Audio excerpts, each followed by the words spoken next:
Most men fail, and it's not because they're weak, it's because they're following the wrong blueprint. You've been sold all these lies about success, but I'm here to cut to the truth. As a guy who built a 9-figure revenue business, let me tell you, winning as a man isn't about what you do, it's about who you become. And I don't mean any esoteric mindset fluff or manifestation. I mean a brutal tactical process that rewires you into someone who wins at health, money, relationships, and business, or whatever you want. By the end of this video, you're gonna have an 8-step playbook to flip the script, crush mediocrity, and turn yourself into the man who gets what he wants. You won't want to achieve success at the end of this video because you will become it. Key number 1 is the inversion method. If you wanna know how to win, stop asking winners what they do. Just look at the losers and see how did they fail, and then do the opposite. Your failures already wrote the playbook. You've just been too scared to read it. So let's use that to our advantage. So instead of saying, how do I win? Ask, how do I guarantee I lose, no matter what? And this is the inversion method. Think of the least successful version of yourself, the loser, the failure, the guy who doesn't get done what he needs to do. So what does that person do? They show up late, they don't prepare, they don't follow up, they don't ask for advice. You could go on and on and on. It's obvious, right? But they treat their own life as if they will live forever. There's no sense of urgency. See how easy that was? And you can keep going. Write a master list of exactly what not to do. This list is your cheat sheet. The inversion method is your ultimate guide to winning because you're doing the opposite of every single thing that's on a loser's list. If you're tempted to show up late, be ultra early. If you're unprepared, over prepare. If you're not following up, become a relentless individual. See, you already knew what to do. You just needed to flip the script. But knowing what to do and doing it are two totally different things. So why don't you do it? That's the question that separates the winners from everybody else. Key number 2 is the mental disconnect. Have you ever thought, I know what to do, I just don't know how? If you've ever said that, here's the brutal truth. It's not willpower. It's a wiring problem. You're giving yourself commands that are so vague, no one could follow them. That's why you're stuck. Imagine this. There's a general who tells his soldiers, our goal is to win the war. I mean, the troops would stand there confused. But what if that same general said, our goal is to take that hill, flank the left, and hold the position until dawn? See, now the troops move instantly. The difference was the detail. The more skilled you are, the fewer details you need. And the less skilled you are, the more specific steps there has to be. But here's the problem. Your ego thinks you're advanced while your skills are still basic. And that's why vague orders like be confident or be more charismatic keep failing. Because what does that even mean, right? Confidence isn't magic, it's experience, and experience is built through reps. And charisma isn't a gift, it's knowing something about yourself deep inside. But all of this is trainable. So why don't you do it? It's because you're the general barking elite level orders at the untrained soldiers in your brain. See, that soldier or your brain, it freezes, and that's the real disconnect. And the fix is to break every winning action up to where it's so clear you cannot fail. Instead of be on time, set your alarm for 30 minutes earlier every day, and then double check your route. This is how you build momentum. This is how you rewire the command chain. One tiny action at a time changes everything until the soldier inside of you becomes unstoppable because your orders are that clear. Key number 3 is the valley of despair. Every man starts the same way. They're fired up. They're convinced they're going to take on the world. Then reality hits. The market's way harder than it looks, and it's merciless. The money doesn't come easy. The grind feels endless. This is called the valley of despair. It's the graveyard where most entrepreneurs' dreams die. And at first, you're in uninformed optimism. You think this looks simple.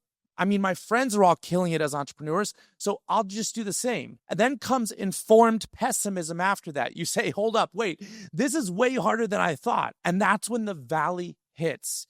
A silly voice inside of you says, maybe this isn't for me. Maybe I should just quit and try something else. And that's the trap. That's the loop that keeps men average or broke forever. But the winners, they don't quit in the valley. They march through it. They learn the process. They sharpen the skills. And while everyone else taps out, They take all the opportunities left behind. Surviving the valley doesn't make you a genius. It just makes you durable. And in the long game, durability beats genius every damn time. Key 4 is the when fallacy. It's the I'll start when I have more time voice. That's the last lie most men tell themselves before they stay average forever. You think you're being smart, waiting for the perfect opening. But here's the truth. There is no window. Life only gets busier. Chaos doesn't clear, it compounds. And if you can't build new habits in chaos, you'll never hold them in calm. It's like saying, I'll start saving when I have more money. That day will never come. The sequence you're repeating is backwards. You don't wait for freedom to start. You start now, and then your freedom follows. So here's the ultimate test. Pull out your phone, look at your screen time. There's hours poured into social media or maybe even news, just browsing. And then you claim that you're too busy to work on your dreams. See, you have the time. You're just wasting it. And you can be smart and busy, and you can be busy and broke, but you can't be all three. If you're working nonstop and still not moving forward, it's not time that's the problem. It's your direction. You don't need to sprint faster. You need to take the right course of action. And the moment you start acting like the man you want to become, you are that man.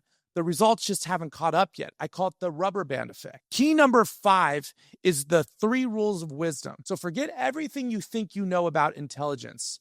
The definition you grew up with is completely wrong. And there's a reason that you keep your wheels spinning. There's 3 rules, though, that changes everything you know about intelligence. Rule number 1 is learning equals new behavior. If you face the same problem twice and react the same way twice, then you didn't learn at all. An angry client could blow up, and then you retaliate. And then next time, the same situation, the same reaction, you're going to have zero growth in your business. And you can binge books, seminars, podcasts for years. But if your behavior doesn't change, you're not learning. You're collecting trivia cards. Learning isn't new information. It's transformation. Rule number 2 is intelligence equals speed of learning. See, intelligence isn't an IQ score. I think we all know this by now. It's not how much you know, it's how fast you adopt to change. The smartest guys in the room aren't the ones who know the most. They're the ones who make a mistake once and then they never repeat it. The dumbest people, they fail the same way again and again and again because they refuse to adapt. Here's the uncomfortable truth. Many of you will watch this video and go back to your life. You're going to repeat the same mistakes. And that makes you, by definition, stupid. But there's good news because it means you don't need to be a genius to win. You just need to adapt faster than the next guy. Rule number 3, confidence equals experience. And I apologize in advance to all of you manifestors out there. But if you don't have a shelf of experiences, you're not going to be confident. Confidence is a math equation.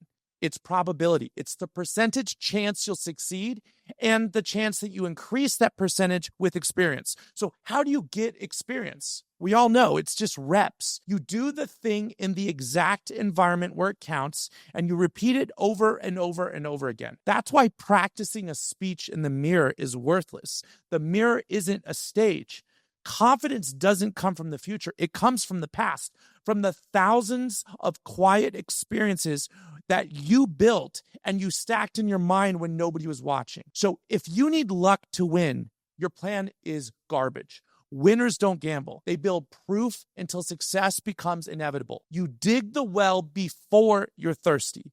You build confidence before you need it. Key number 6 is motivation gaps. I mean, you don't need more motivation. You need more hunger and more drive, more chutzpah. A starving lion doesn't need a pep talk to hunt. Hunger drives it. You eat because you're hungry. You drink because you're thirsty. You sleep because you're exhausted. The greater the deprivation, the greater the drive. So why doesn't being broke automatically make people wealthy? Why don't poor people fight harder? It's because money deprivation isn't survival, it's perception. You only feel the hunger for extreme wealth when you see the gap between where you are and where you should be.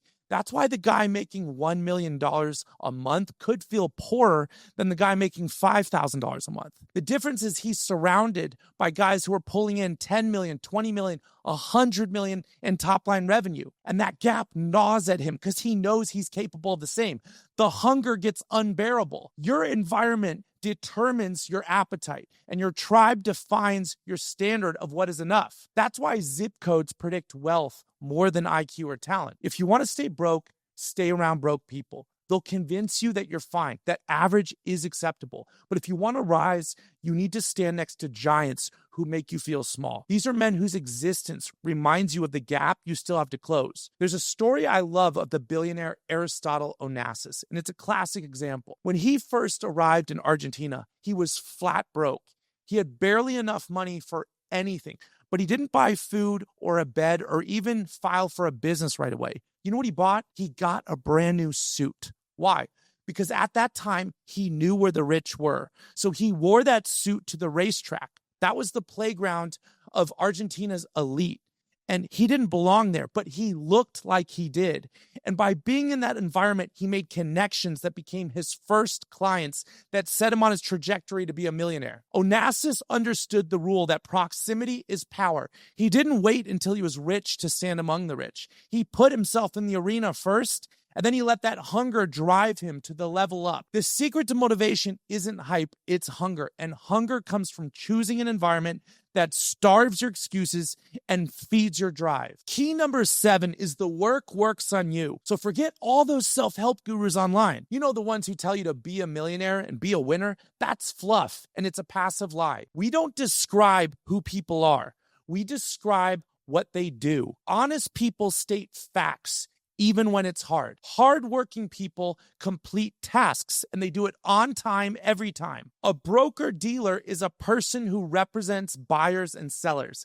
See, being is just a description of doing. So let's throw out the be, do, have framework because it's completely wrong. It's backwards, to be honest with you. The truth is, all you have to do is to do.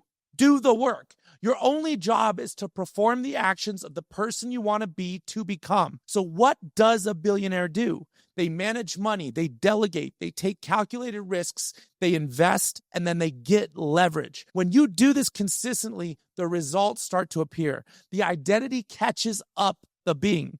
And then it becomes authentic because it's an automatic outcome of your actions. The work works on you more than the work that you work on it. Key number 8 is the discipline paradox. Everyone says discipline is about grinding harder, waking up at the 4 a.m. club, cold showers, forcing yourself to suffer. That's not discipline. That's punishment, and punishment doesn't last. You're not going to want to do it. Here's the paradox. Real discipline isn't about force. It's about intentional design. You don't rise to the level of your motivation.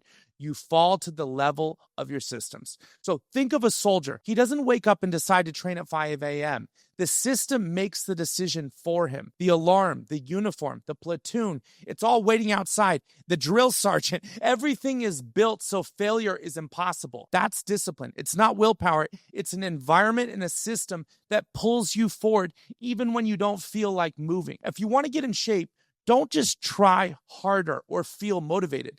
Stock your kitchen only with the food that fuels you. Throw out everything else. Put your gym bag at the door. Pay for the trainer who expects you to show up, and he's going to bill you whether you do or not. If you want to build wealth, automate your savings, set your bills on autopay, force your money to work harder than you do. Most men think discipline is about suffering, and it's not. Discipline is about the truest form of liberation. It's freedom from chaos, freedom from wasted time, freedom from your weaker self. So here's the brutal truth. If you still rely on willpower, you've already lost. Winners don't depend on discipline. They engineer it in their environment. The title of this video is Winning So Big It Looks Illegal. And here's the final takeaway. You don't win in life just like you would summit a mountain, where you reach the peak and just stay there. The goal isn't always to win in business. The goal is to stay in business. And you don't always win at health. The goal is to stay healthy. Winning is about outlasting 9 out of 10 times. And outlasting comes down to consistency. You already know what to do. You know how. You know why. You know who you must become. So here's your final task. Take your loser list and then try my inversion method. Break down every winning action into a step that's so small you can't fail. Then choose one and do it now. You don't need a guarantee it will work.